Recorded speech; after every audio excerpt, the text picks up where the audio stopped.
प्रश्नकाल समाप्त।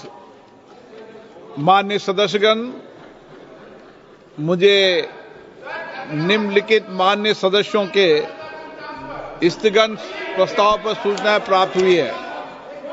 श्री राजकुमार रोत,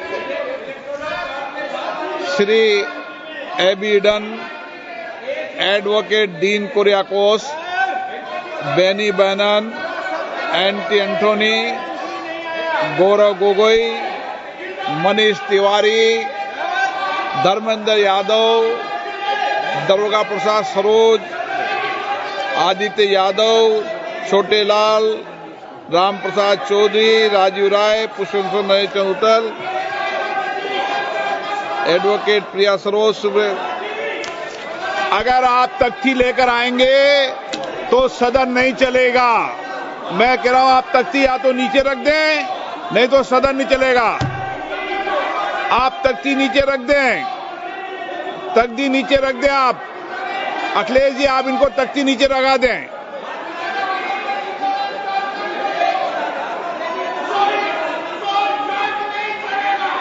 एडवोकेट प्रिया सरोज, सुश्री इकरा चौधरी,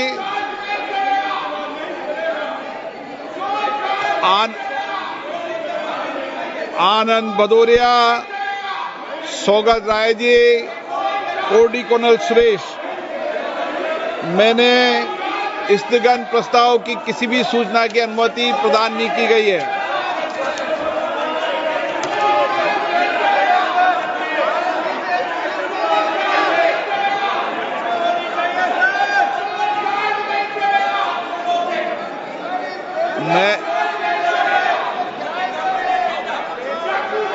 बैठिए, आप सदन नहीं चलाना चाहते। मैंने कहा अखिलेश जी को शून्यकाल की लिस्ट पूरी होने के बाद बोलने का मौका दूंगा। आप सदन में बैठे, आप बैठिए सदन में। आप सदन नहीं चलाना चाहते, शून्यकाल नहीं चलाना चाहते। मैं आपसे फिर आग्रह कर रहा हूं, फिर आग्रह कर रहा हूं, माननीय सदस्य, आप अपनी अपनी सीट पर विराजें। शून्यकाल महत्वपूर्ण समय होता है। कई माननीय सदस्यों के शून्यकाल खुले हैं।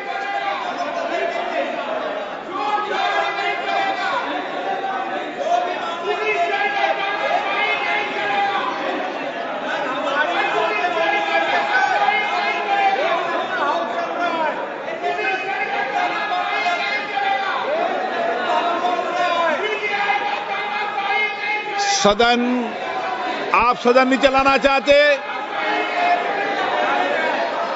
मैंने कहा अखिलेश जी को कि बोलने दूंगा। आप बैठे सिराज पे, आप बैठे सीट पे। शून्यकाल महत्वपूर्ण समय होता है और मैं महत्वपूर्ण समय पर सबको बोलने दूंगा। आपको सारे विषय उठाने दूंगा। शून्यकाल में जो आप विषय उठा रहे हो सबको उठाने दूंगा। आप सदन चलाने दें। आप सदन नहीं चलाना चाहते।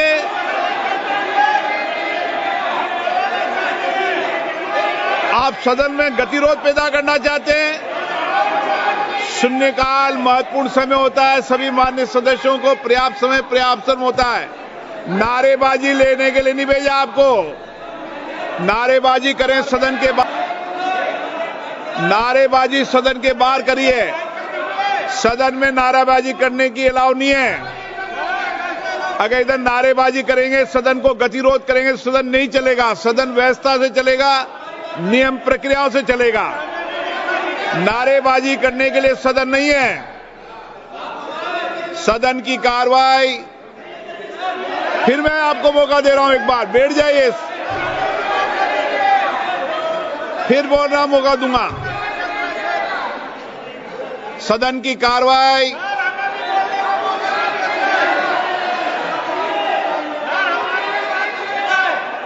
सदन की कार्रवाई, फिर बोल रहा हूं, एक बार मौका आपको।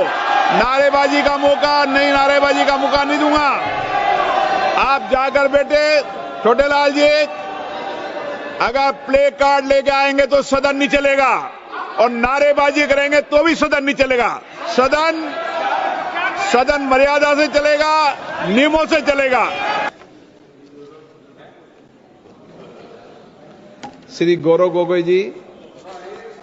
अध्यक्ष महोदय, जब मैं जानना चाहूंगा आदरणीय मंत्री से कि इन्होंने विवरण किया है कि असम में 2025 में 2020 से 2024 तक लगभग 2.25 करोड़ उन्होंने रिलीज किया है।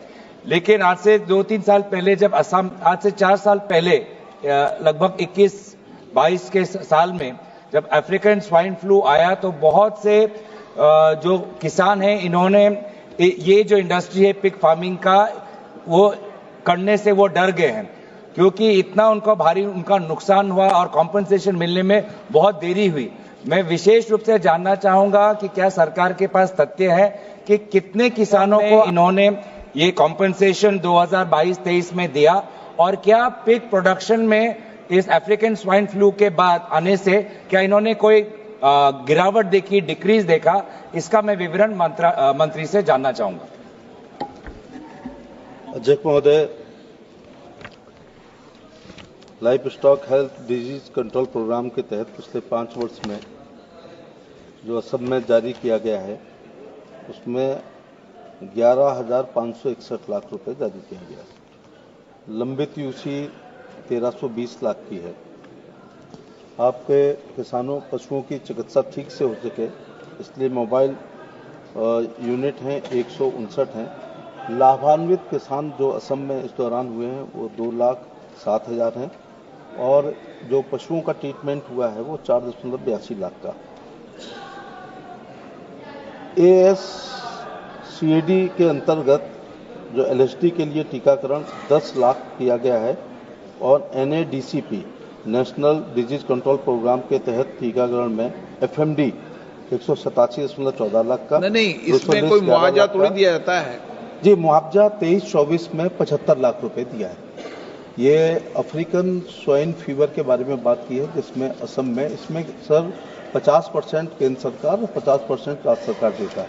और जो पिग है उसकी वजन के अनुसार मुआवजा दिया जाता है कि 15 किलो वाले को इतना, 15 से ऊपर वालों को इतना, ऐसा अलग दिया जाता है। तो 75 लाख रुपए दिया है और 24-25 में 150 लाख रुपए अफ्रीकन स्वाइन फीवर से प्रभावित जो किसान हैं, पशुपालक हैं, उनको दिया गया है। 24-25 में पशुधन बीमा के लिए असम को 3 तापिर गांव।